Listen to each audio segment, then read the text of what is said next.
Calderón, Don Omar, los bandoleros. Aunque digan que soy un bandolero donde voy, le doy gracias a Dios por hoy estar donde estoy. Y voy a seguir con mi tumbao y con mis ojos colorados, con mi gato activado. Ustedes no me lo han dado.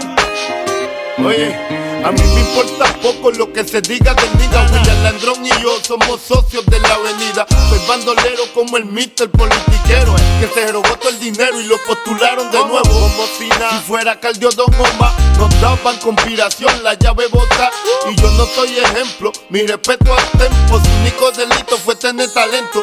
Que tú quieres que yo escriba guasimilla mentira, de que el DEA me tiene en la mira. Yo estoy claro, mis impuestos pago. Critican si trabajo, critican si soy vago. Y hago en primera y me tratan de segunda. A su nena le encanta como el negro zumba.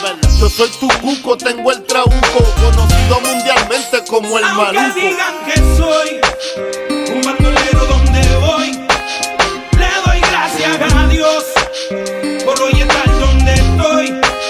Y voy a seguir con mi tumbao y con mis ojos colorados, con mi gato activado. Ustedes no me lo han dado. Mira, ya lo que chereo, me cogí un caso y apuntaron el dedo. Ya no era el rey del perreo, ahora era Tecato y otro posible reo. Que me metieran preso, todos dijeron, mal los veo. Yo no les creo a su sistema de reformación ingrato. A mí me arrestaron 2 puercos por pasar el rato, y yo aquí pichando, aguantando, callando. Si nadie es perfecto, ¿de qué me están juzgando? Ya sé con mi vida lo que cualquiera puede, vivir como quiere, tener sus placeres. Mi gente, yo no soy distinto a ustedes, y hoy en día soy cantante porque ustedes quieren. Me dieron las primeras planas, coger rapero con marihuana, pistola y cosas raras. Solo quedaré en sus mentes claras cuando crezcan donde yo crecí, se críen donde me criaba.